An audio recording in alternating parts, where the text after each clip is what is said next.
Hello, hello. Today we're going to discuss what exactly is going on with the Watts house.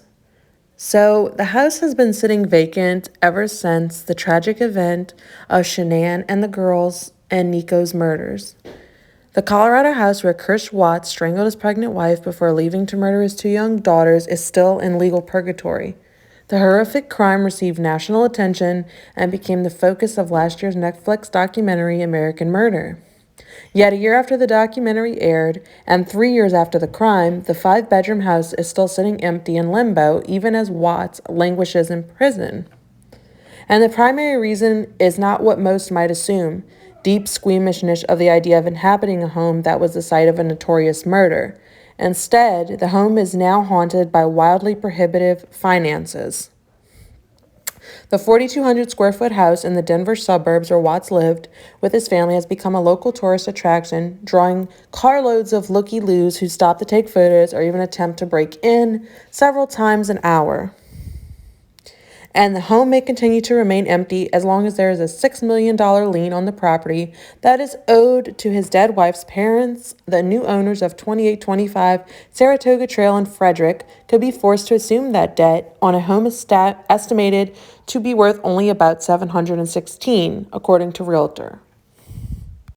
And as we all know, Watts murdered Shannan on August 13th, 2018, during an alleged fight, according to published reports, where he told her he was having the affair with his coworker and that he wanted a divorce. She replied that she would leave him and that he would never see his daughters again, and that's why he strangled her.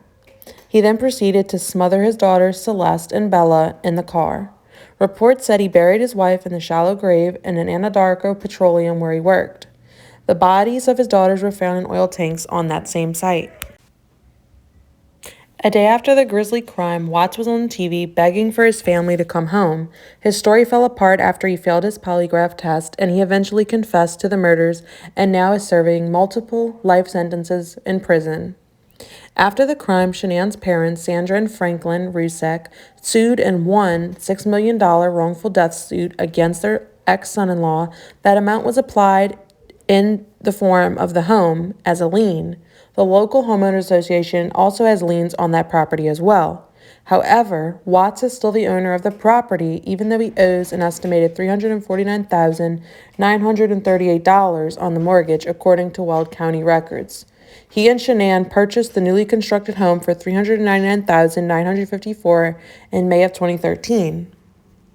Soon after the murders, the home actually was in foreclosure and was put up for an auction, but it wasn't purchased within the year of going up for sale, likely due to the high liens of $6 million, so the county removed it from the foreclosure list. According to an attorney for the mortgage holder, the foreclosure is actually not proceeding at this point. It's on hold. To sell it, the creditors owed money from Christopher Watts would need to put it back up for foreclosure. They include the mortgage lender and the local HOA, but the liens may not get extinguished in a foreclosure, says Clark Dre, a Denver-based bankruptcy attorney. No one has an incentive to do anything, says Dre, who has no affiliation with the case or the home. No one is interested in taking on that responsibility of assuming a $6 million lien, and rightfully so. I mean, if you go to buy a house and you find out that there's a $6 million lien on it, I mean, no matter how bad you want the house, to come up with $6 million on top of the price of the house is a hefty price for anyone. So personally, I don't see someone purchasing this house unless the liens are somehow removed, and that's not very likely at this point.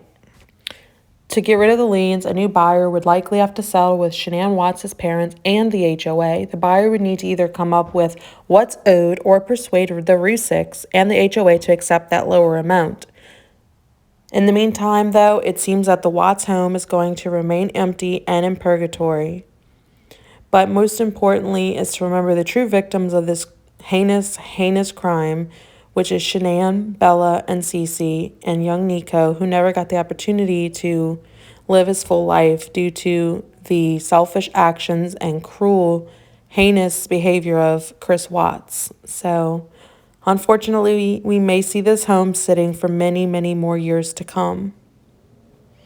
If you enjoyed this video, Please remember to give it a thumbs up and subscribe to my channel. I hope everyone has a great rest of their day.